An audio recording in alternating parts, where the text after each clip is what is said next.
സ്വകാര്യ സർവകലാശാല ബിൽ ഇന്ന് ചേരുന്ന പ്രത്യേക മന്ത്രിസഭാ യോഗത്തിൽ അംഗീകാരം നൽകും.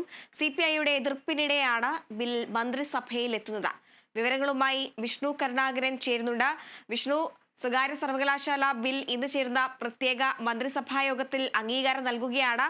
അതേസമയം തന്നെ സിപിഐയുടെ എതിർപ്പിനിടെയാണ് ആ ബില്ല് ഇന്ന് മന്ത്രിസഭയിൽ എത്തുന്നത് എന്നാണ് മറ്റൊരു പ്രധാനപ്പെട്ട കാര്യം എന്ന് പറയുന്നത്. വിശദാംശങ്ങൾ എങ്ങനെയാണ്? ഹരിത, സ്വകാര്യ സർവകലാശാലകൾ കൊണ്ടുവരുന്നതുമായി ബന്ധപ്പെട്ട ബില്ല് ഇന്ന് പ്രത്യേക മന്ത്രിസഭാ യോഗം അംഗീകാരം നൽകും. ഈ ബില്ല് പരിഗണിക്കുന്നതിന് നേരത്തെ തന്നെ മന്ത്രിസഭാ യോഗം ചേർന്നതായിരുന്നു. എന്നാൽ അത് അന്ന് ചർച്ചയ്ക്ക് എടുക്കുന്ന സാഹചര്യത്തിലാണ് മുന്നോട്ട് പോയത്. അതായത് CPI വകുപ്പ് മന്ത്രിമാരുമായി ബന്ധപ്പെട്ട ചർച്ചയുണ്ടായിരുന്നു. ഇന്നും ഈ അംഗീകാരം നൽകുന്നതിന് തൊട്ടു മുൻപ് തന്നെ ഒരു ചർച്ചയുണ്ടാവും. CPI ഇതിൽ നിന്ന് വിട്ടുനിൽക്കുന്ന ഒരു സാഹചര്യമാണ്. കൃഷി, ആരോഗ്യം തുടങ്ങിയ മേഖലകളിലെ വിഷയങ്ങളിൽ സർവകലാശാല വെവ്വേറെ വകുപ്പുകളാണ് ഉള്ളത്. അതുകൊണ്ട് സർവകലാശാലയ്ക്കുള്ളിൽ തന്നെ ഇത് സ്വകാര്യവൽക്കരിച്ച് കൊണ്ടുപോകാൻ സാധിക്കുന്നതല്ല എന്നാണ് CPI നൽകുന്ന മറുപടി. അതുകൊണ്ട് തന്നെ ഇത് അപ്രായോഗികമാണ് എന്ന് തന്നെയാണ് CPI വ്യക്തമാക്കുന്നത്. ഈ മേഖലകളിൽ സ്വകാര്യ സർവകലാശാലകൾ സ്വതന്ത്രമായി കോഴ്സുകൾ തുടങ്ങുന്നത് ഇപ്പോൾ നിലവിലുള്ള സ്ഥാപനങ്ങളെ ബാധിക്കുമെന്ന് തന്നെയാണ് പറയുന്നത്. CPIയുടെ വാദം അങ്ങനെയാണ്. വിഷയത്തിൽ CPMന് വേണ്ടി മന്ത്രി P രാജീവും R ബിന്ദുവും, CPIക്കായി തന്നെ മന്ത്രിമാരായ K രാജനും P പ്രസാദും എല്ലാം നേരത്തെ ഈ കാര്യങ്ങൾ ചർച്ച ചെയ്തതാണ്. ഇന്നും വിഷയം ചർച്ച ചെയ്യും.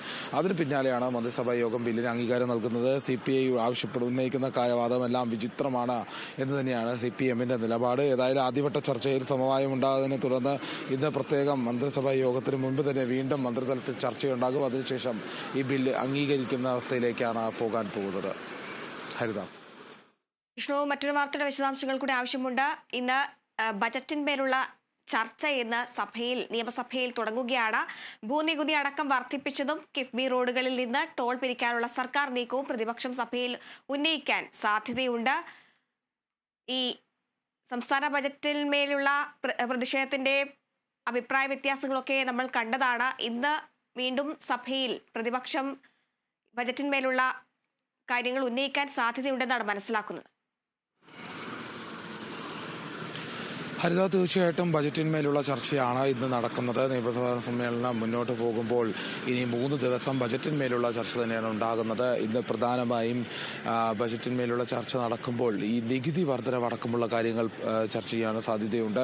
പ്രതിപക്ഷം വലിയ രീതിയിലുള്ള പ്രതിഷേധം ഇതുമായി ബന്ധപ്പെട്ട് അറിയിച്ചിരുന്നു. അതോടൊപ്പം തന്നെ ബജറ്റിൽ കിഫ്ബിയുമായി ബന്ധപ്പെട്ട കാര്യങ്ങൾ ഉൾപ്പെടുത്തിയതും അതും ചോദ്യമാകും. അതോടൊപ്പം തന്നെ കിഫ്ബിയുമായി ബന്ധപ്പെട്ട് ടോൾ പിരിവ് നടത്താനുള്ള ഉദ്ദേശത്തെ തുടർന്ന് വലിയ രീതിയിലുള്ള പ്രതിഷേധമാണ് പ്രതിപക്ഷം ഉന്നയിച്ചിട്ടുള്ളത്. അത് പ്രതിപക്ഷം ഇന്ന് സഭയിൽ ഉന്നയിക്കും.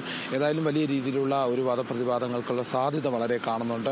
3 ദിവസം ബജറ്റിന്മേൽ ചർച്ച നടത്തുമ്പോൾ ബജറ്റിനുള്ളിൽ ഉണ്ടാകുന്ന വീഴ്ചകൾ അല്ലെങ്കിൽ ബജറ്റിന്മേലുള്ള പാളിച്ചകൾ അടക്കമുള്ള കാര്യങ്ങൾ ചൂണ്ടിക്കാട്ടി പ്രതിപക്ഷം ശക്തമായി സഭയിൽ ആഞ്ഞടിക്കാനുള്ള സാധ്യതയുണ്ട്. ഇന്ന് എന്തായാലും കിഫ്ബി ടോൾ പിരിവുമായി ബന്ധപ്പെട്ട് വലിയ പ്രതിഷേധം അറിയിച്ച് സഭയിൽ മുന്നോട്ട് പോകാൻ തന്നെയാണ് പ്രതിപക്ഷത്തിന്റെ നീക്കം.